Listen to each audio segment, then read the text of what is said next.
It says we're live on YouTube in the corner, Steve. Great. Okay. So just put it on speaker view. We're on. There we go. So hi and welcome to everyone, and welcome especially to Feryal. And thank you very much for joining us. Feryal, I know we haven't met before, and I'm, from the Midlands rather than London, which is why I've got Emma on board to help me with her London knowledge and knowledge of London MPs. I'll just check if you're still here, Feryal. I am, yeah. I'm just, yeah. I was just waiting for you to do your intro. Hi, Emma. Hi. So I guess if we can start off, my first question is, obviously you've now been an MP for coming on for 6 months, which probably one of the strangest 6 months that any MP has had as an introduction. How have you found it? With Brexit, with the coronavirus, with all these things that have been happening in your first 6 months, and how's it different from being, a sort of senior cabinet member in local government? Well, it's been bizarre, really, because as soon as we got elected, about 10 days later or less, we went into Christmas holidays. So before I could even settle into Parliament and find out how to get to places, or even recruit staff, we were on holiday straight away. A few weeks passed, we went back, and it was very quick into Brexit territory. The first votes were on Brexit. So I was, I spent a lot of time in the chamber the first couple of weeks, just because I wanted to get a better understanding of the chamber, and I thought, what better way than just to sit there and watch people speak.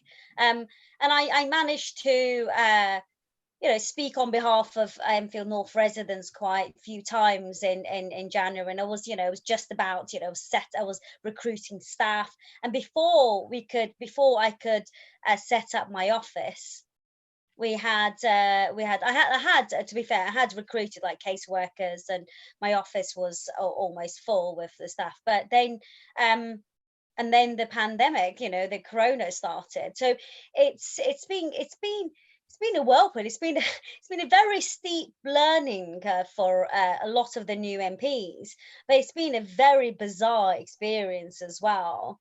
And I guess the difference, so it's just been, we haven't settled in any sense. So you didn't get to know the rest, get to know most of the other PLP.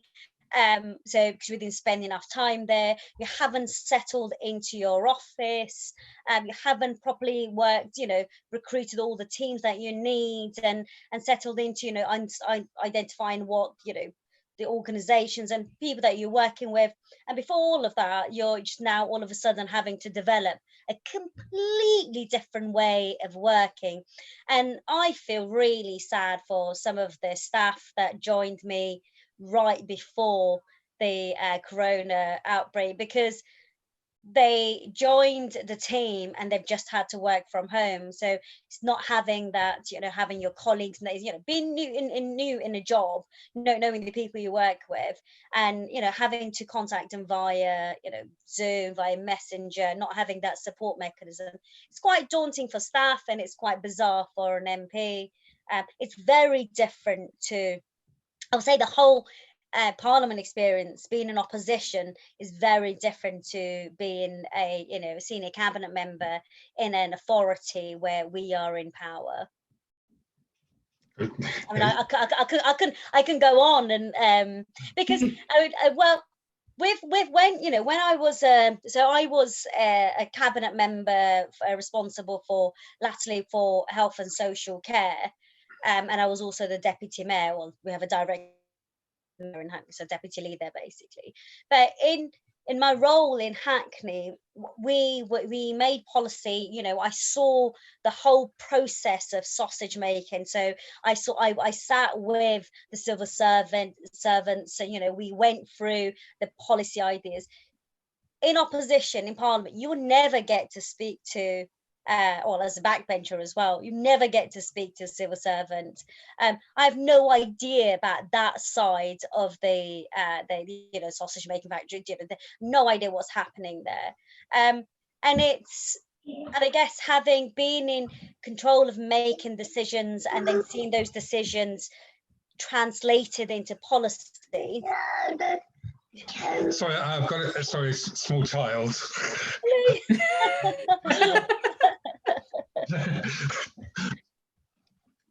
about They're that. okay. We should allow children to join.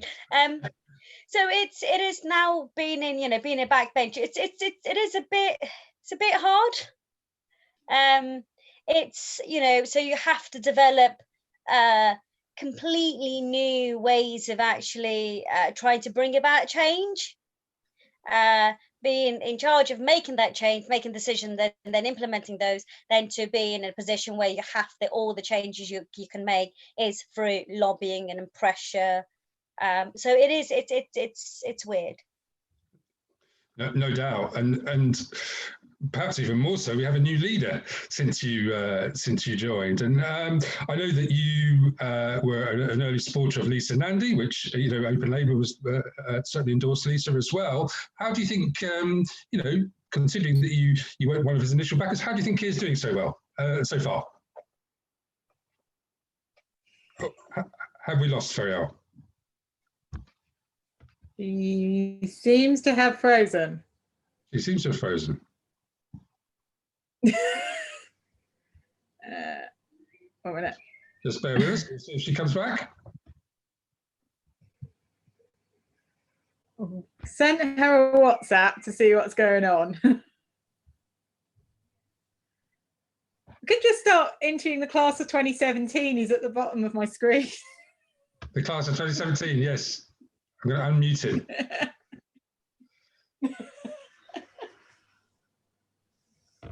Hello, Alex. Hello. Oh, she's back. She's back and looks different. Hello, sorry, I had to move the no longer. I had to move the computer around, so sorry, I don't know what's going on. That's okay. We almost had to interview Alex Sobel there for a moment. So no one wants that. No, I'm kidding. Nobody wants that. Yeah, no, I worked with Lisa when she was the shadow Secretary of State for Environment, and because I used to be the cabinet member responsible for environment in Hackney, and she did some amazing work there, and so I got to work with her then, and I thought she was brilliant. So I backed her. But no, I think he's been doing fantastically well. I think he's doing great in the chamber, holding Boris to account, highlighting the inadequacies of the Tories. I think he's been quite quick in dealing with some of the internal issues that we've had come up. Don't know if you guys noticed, but we've had a few things that popped up a month ago. So I think he's been doing, I believe he's been doing fantastically well. His response to his engagement with the PLP, I think his engagement with the community, whether it's with the Jewish community, whether be it the Kashmiri community, he's been really reaching out.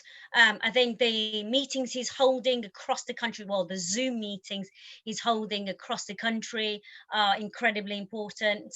But these are bizarre times, so he's doing fantastically well now. We just need to continue supporting him and get out of this space, and then see how we do after this. But so far, I think I'm very impressed.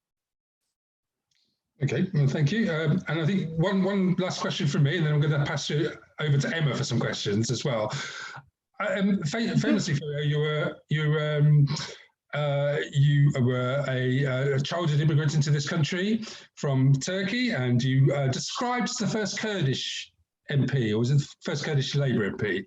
I was the first. So I deliberately said Turkish Kurdish because although I'm Kurdish, the Tories have the first Kurdish MP, Nadeem Zahawi. Yes. Okay.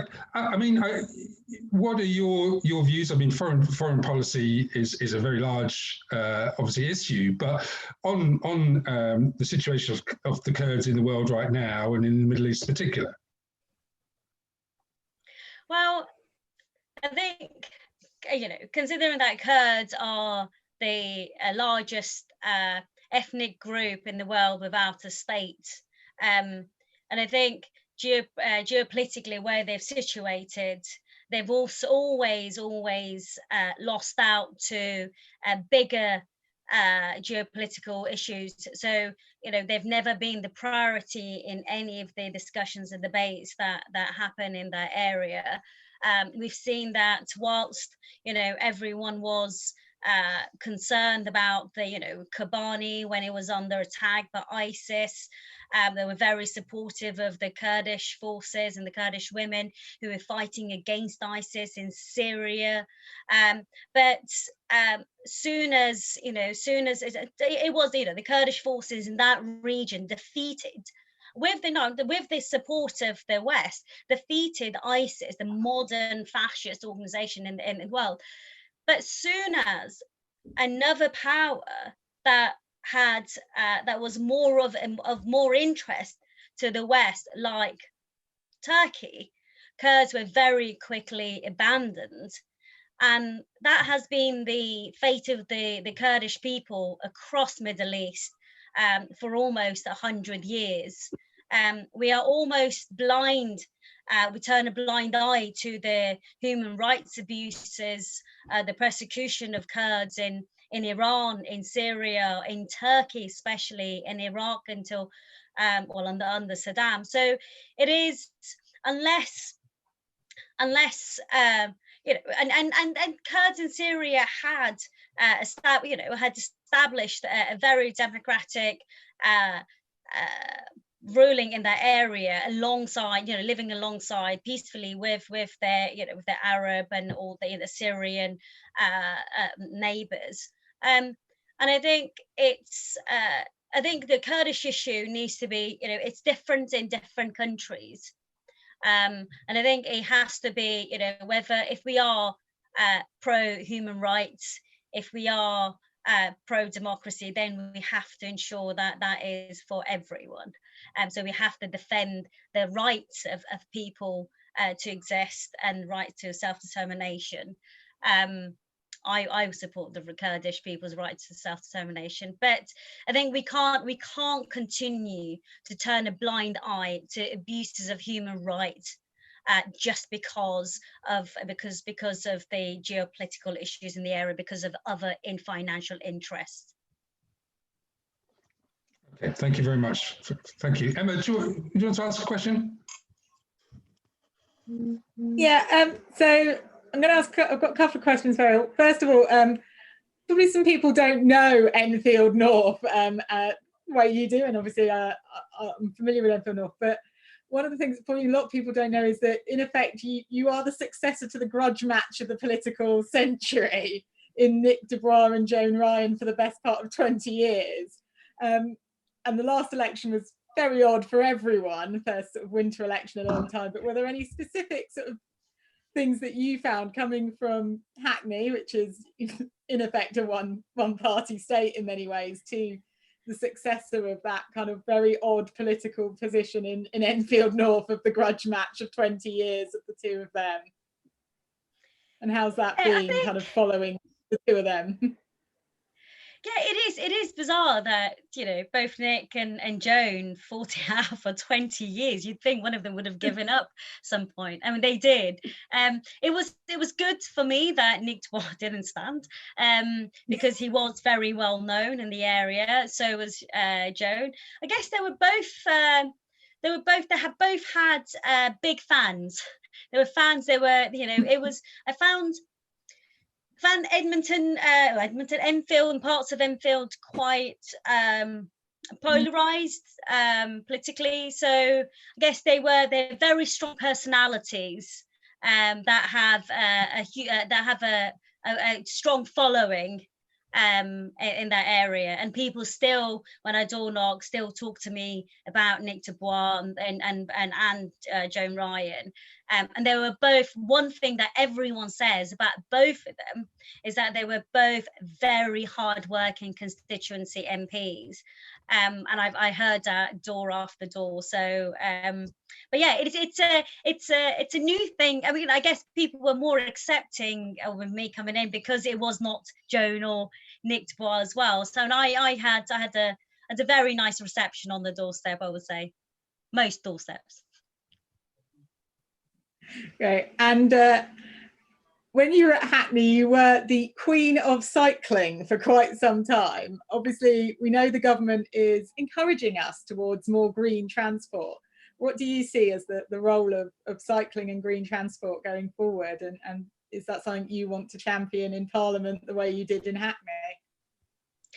I can't begin to tell you how pleased I am that cycling and sustainable transport and active travel is getting the level of attention that it is, because for many years I became cabinet member for environment, including transport, in 2010. And at that time, talking about, you know, encouraging walking or cycling and 20 miles per hour, and was quite alien to a lot of people. Nowadays, when you talk about, you know, when you talk about 20 miles per hour speed limit, it's quite normal. But it was quite difficult trying to get people to accept that it was a good thing for an area. For me, I championed active travel because it was, I think, when you're trying to design your city to make it more conducive to walking and cycling, you end up making it nicer for everyone.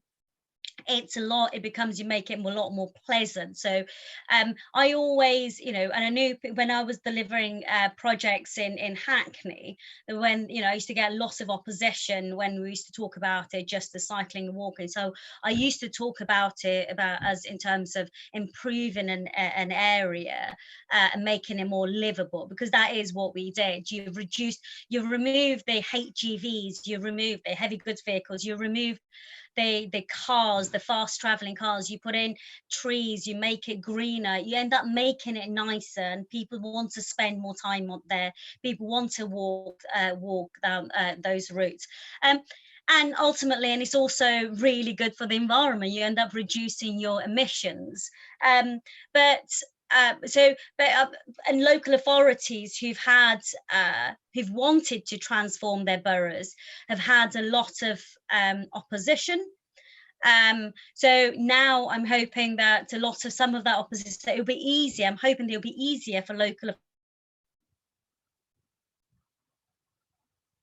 authority for some of those measures. But you know, the government have been talking about investment into cycling, but I would like to see a lot of the cash that the government have been talking about for local authorities hasn't quite materialized in the way they say. So I am slightly skeptical about the £2 billion that they are talking about. If it is real actual money, I'll be absolutely delighted. And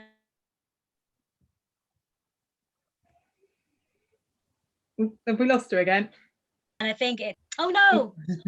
I have you. No, am I back. there still? No, carry on, please. You're back. Oh, no. If it is real money, I think it's fantastic. But I'm not so certain with our current government. So until I start seeing it arrive, and that cash being sent to boroughs, given to boroughs, until then, I'm skeptical. I did want to. So when I was in London, when I first started championing cycling and campaigning on the expansion of the ultra low emission zone, early to 2010, 2011, I was a very lonely voice Oh. Steve, have we lost her? We might have lost her. Alex, you may be called on again. I think he's muted us. Okay. I'm here if you need to ask me something. I was trying to write something about STV while you were doing that. So you can ask me about STV if you want. Let's ask you about STV while we're waiting, because it's She's back. I think she's back. I think Feryal's So back. I have no idea what's going on with the internet. It doesn't normally do this. Okay. Okay. So I'm going to ask one more, and then I think we're going to bring in a couple of people. So my question is, you said that, you know, obviously one of the things you enjoyed in local government was designing policy from start to finish. In opposition, the only chance you're going to get to pass any law is for a private members bill. So what would your private members bill be if you got the opportunity to put one? Oh. Sorry. The idea, I did think about one when I was early on. One of the things when I first went into Parliament, one of the things I desperately wanted to do really quickly was having served as a We lost her. It's a very good argument for nationalising broadband. I'd like to point out that she's in metropolitan London as well. So it shows you that we don't just have brilliant broadband in London.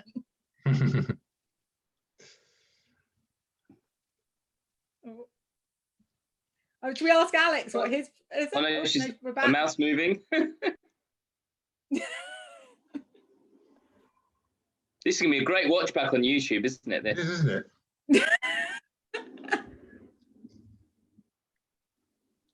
Have you got through the private members lottery yet? No, I never get picked. I never get picked. Oh no, we've lost the. What is your bill if you do? We had a few ideas for this, but probably something around having a maximum interest rate that people can charge. So it's basically shut down doorstep loan sharks, lenders. So so it'll undercut the business model of the worst offenders. So you'd say base rate, which actually is nothing at the moment, plus a percentage, probably a fairly high percentage, but still a much lower percentage than is currently charged by a lot of those loan sharks. Are we turning this in? Yeah, it wouldn't have any effect on the treasury. It wouldn't need a money bill. That's the thing with the private members bill. The trick is you need to find something which doesn't involve the government spending any money.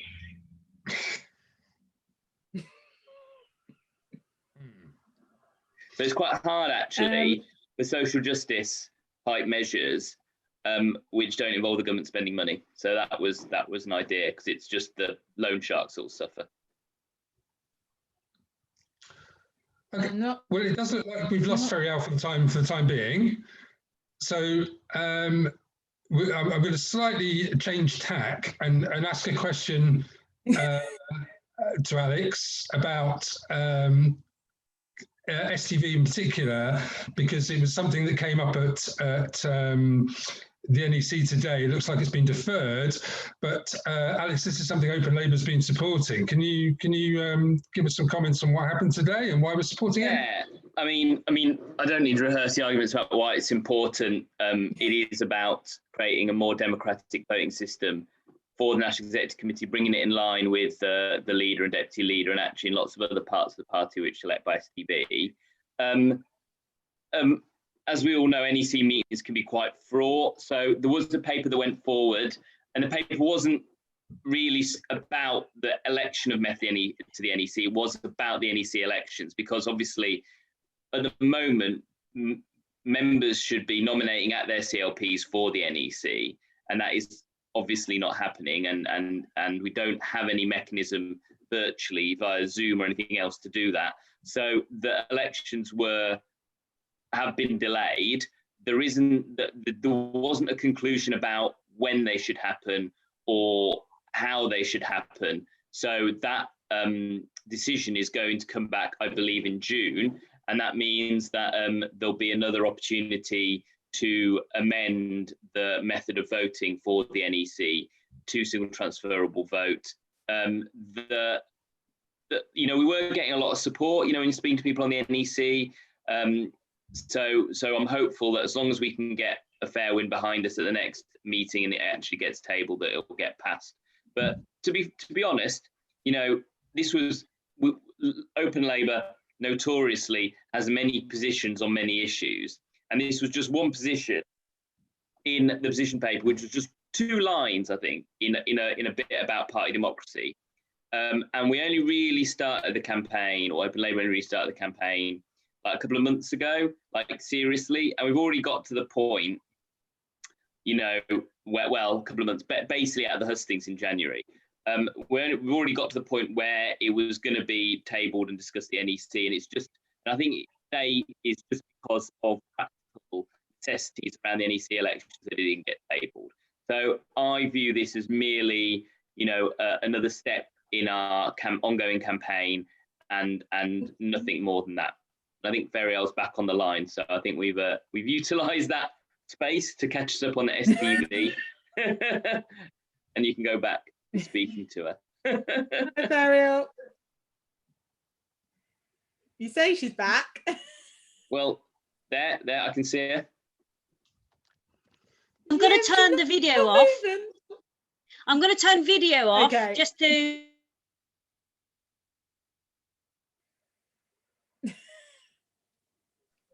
So there's been a few problems with Zoom over the last few days. Can you hear me okay? Feryal, We can hear you now, yeah. I can. Oh, okay. Yeah, so I was just finishing off answering Emma's question. When I went into Parliament, I didn't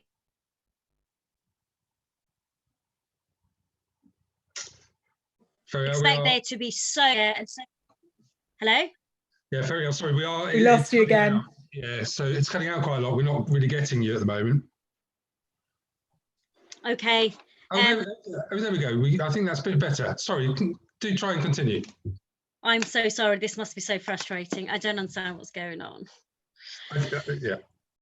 It was just to say, I was really heartened to see so many advocates and so many champions of the environment in our Labour group, in the PLP.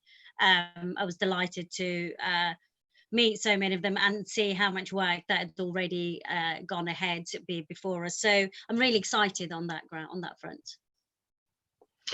And what do you think about Ed Miliband's, leading on that?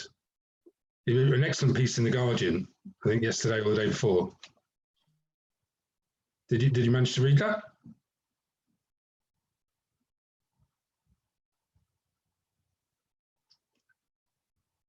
We lost her again. It looks that way. We've had to ask Alex. Oh no! I read Ed Miliband's piece, and then I wrote an email about it. So there you go. What did you think of Ed Miliband's piece, Alex? I thought it was good. I think that it's really important that we aren't letting go of the ideas that were in the Green Industrial Revolution document. The transformation of our economy through basically a transition to a low carbon, zero carbon economy is the biggest challenge we face. And so I think that the Ed's piece, looking at that, and then also looking at the effects of coronavirus and looking at it through both those lenses is really important. And there'll be a big need for retraining of people, particularly people who lost their jobs. I mean, I don't want to pick on a particular sector, but, British Airways are, in the process of making 12,000 people redundant. That's 12,000 people who have got a lot of great transferable skills. We need to utilise them in a low carbon economy. And obviously British Airways don't operate in a low carbon economy, or Virgin or the other airlines. So although it's difficult and devastating for people that lost their jobs, really we need to see this as an opportunity to decarbonise. And so I think the government obviously are at best flat-footed on this, and so we need to really move forward. And I think that that Ed's leadership, you know, from the Copenhagen COP, which effectively saved that COP from being a disaster, onwards, climate leadership is recognised globally. So I think it's difficult for the Tories not to listen to him. He's got slightly, honestly, it's almost like he's got a slightly different position to other members of the shadow cabinet with the Tories, because he has so much more credibility, because he's one of the few members of the shadow cabinet. I think he might be the only member of the shadow cabinet that was cabinet minister under a Labour government, and he has global position around climate, and the UK itself is hosting the COP next year. So it's an unprecedented time for him to leverage all of that and for us to actually make some steps. Well, because although I'd love everything to happen under a Labour government, climate's not waiting. Climate's not going to wait until we have a general election. If the Tories will do it, the most important thing is to get it done now. It's not to wait and to claim victory. This isn't about political victories. It's about the future of our planet. Absolutely. Just checking. Feryal, are you back? I am here. Great. Hello? Well, you know, there's been some connectivity issues, which we can't help. But we were just asking Alex then. I wonder if you wanted to comment just on, Ed Miliband's leadership in environmental issues, and the article particularly wrote in the Guardian this week. Which, what did you think of that? Everything Alex said, basically. You couldn't have anyone more credible than Ed Miliband to be leading on that portfolio. So I think he's actually not only served in Labour government and in government, but he's also served in that specific area, delivering on the environment. So I think I haven't read the article that you're referring to, Steve. I will read it, but as Alex said, I think he has, Tories treat him differently, because I think he is a lot more knowledgeable and has a lot more experience than they do on this matter. I'm cutting my answers quite short because I'm worried I'm going to cut off any second. Okay. Well, what I'm going to go to Amen, who has a question for you. Hey Feryal, hope you're doing fine. Just full disclosure to everyone else in chat, I am a member of the Enfield North EC. I'm the youth coordinator, so I am one of Feryal's brilliant constituents. So my question is, it is very, very local in regards to Enfield. One of the biggest problems, or one of the biggest issues with Enfield, especially Enfield North, is the huge poverty divide between the east and the west of the borough, especially along the A10, which you spoke about in your maiden speech. I mean, there is a 12-year life expectancy gaps in the west and in the east. So if you're in the west, you live 12 years longer than if you live in the east of the borough. My question is, how can we sort of deal with that issue, and how can we tackle the massive poverty divide within that local area in Enfield? Well, a huge issue, Eamon, as you rightly identified. It's so bizarre that in a constituency you cross the road and you lose 13 years in your life, and the quality of life is so much poorer, and that has been exacerbated by 10 years of Tory austerity. And when you look at the basics, when you look at the number of GPs per head in that area, they're very poorly served by health facilities, they're very poorly served by transport, the air quality in that area is poorer, public transport is worse. So you've got, there is the west side of the borough is very green, whereas the east side is barely green, is very built up. So there are huge structural issues that, long term, so it's working with the council to make sure that the development in that area is sustainable and supports the area in terms of as I said, whether it's the environment, whether it's transport, it's making sure that people can actually get to decent, to get to jobs via public transport. When I go to do my surgeries, it's so irritating because the trains are so unreliable. I could end up usually, I'm waiting. I always end up having to leave like 2 hours before the time I should, because trains constantly get cancelled. There is real lack of, it's not prioritized as an area for, I would say, for anyone at the moment. It hasn't been for TfL, for all the other private train operators. And so for me, there are many issues there to be tackled. And that's before we get to the, education, housing. Housing is really, the quality of housing in that area, it's really poor. It's been made worse over the years with the lack of investment from Tories. So lots of things to be done there. So I think it's sustainable development, it's investment into transport, it's investment into healthcare, it's investment into housing. There's a lot to be done. At the moment, one of the things I'm working on at the moment is working with the local clinical commissioning group to do a review of the current GP provision in the area, because it's unacceptable that it's impossible for most people to get a GP appointment, so they end up having to go to A&E at North Mid, having to wait for hours. And it's so there are lots of things, and that's one of the things that I started looking into, working on in February before we got the lockdown in March. Perfect. Yeah. Well, yeah. So hyper local, but yeah, it's very hyper local, but Enfield's a great place. Well, very, very, very local, but also something that's replicated across the country often. Absolutely, absolutely. I mean, the cuts in public health, cuts in health finances, that's affecting everywhere. And I think with the government's new long-term plan, which is supposed to transform health, I have a feeling we'll end up just moving, which will be another devolving power, but with huge amounts of cuts. Indeed, and it's good that you're there to try and fight that. Feryal, we were just while moving slightly backwards, just because you had some connectivity issues, we were just asking Alex earlier on, and we all know what Alex's answer to this was going to be, about what happened at the NEC today. One of Open Labour's big positions has been to introduce single transferable vote for internal elections.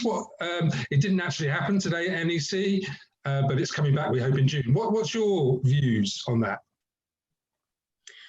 I think we use STV for so many of the votes within the party at the moment, whether it's our leadership. And so I don't understand why we will have different voting systems for different positions within the party. So I would be in favour of using STV for NEC elections as well, if we are going to use it in every other election within the party. So I haven't given it very much thought, but I mean, instinctively, it just feels a lot more, I guess, it feels a lot fairer. Well, that's great, because we now have you saying that on YouTube, so we can come to you. Emma, have you got any other questions? No, I think I'm all right. Has anyone else got any? I might have one, sorry. Go ahead. Sorry, but another thing I've been involved recently a lot with this lockdown is primarily working a lot with establishing the 1987 caucus, which I know Feryal, I've talked to Feryal about a little bit, which was the establishment of a group of young Black men within the movement about tackling the chronic underrepresentation of the movement. Feryal told me you told me very personally how you worked very hard in Hackney to try and tackle that sort barrier. So I was just, wondering, like, what do you think of such groups like the 1987 Caucus and Socialists of Colour and the BAME networks in sort of campaigning for much needed internal reforms within the Labour movement? I think so. I looked at it was a day when I was looking at our councillors online and realised that out of a place like Hackney, which is really diverse, we only had like 3 or 2 black male MP councillors. And I just found that, I'd never thought about it in that way. So I got talking to, this was a couple of years ago, got talking to one of my colleagues who was a council and cabinet member. But then you look around London and you look across the country and it's the same case everywhere. And I think we as a Labour movement have to do better. We have to make sure that whether it's at workforce at HQ, that it's diverse. We have to make sure we go out there and recruit and make sure our workforce is diverse. We have to make sure that when we are when we are looking, when we should be supporting and working to attract more BAME. I would say in the case that we were talking about, Eamon, my issue was the fact that there was a real shortage of BAME men. Black men within councils, within positions of power.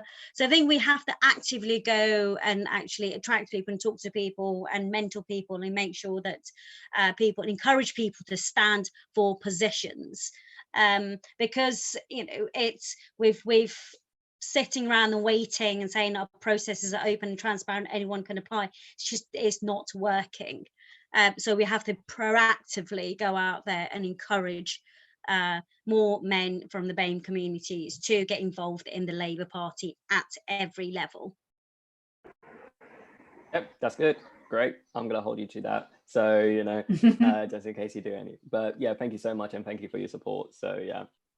No, I look forward to working with you on that, because it's not just the issue for it's an issue in Enfield as it is everywhere else. So I look forward to receiving your support on that, Eamon. Feryal, well, I did have a message that you needed to go at about. Yeah, I needed to go a few minutes ago, but because of the internet connection, I'm happy to stay a few more minutes if anyone's got a question. Oh, that's great. I'm going to ask you one more question, if that's okay. Yep. You've been, really supportive of JLM and around the issue of anti-Semitism in the party over the last few years, and a name that crops up quite a lot as someone who's been really supportive.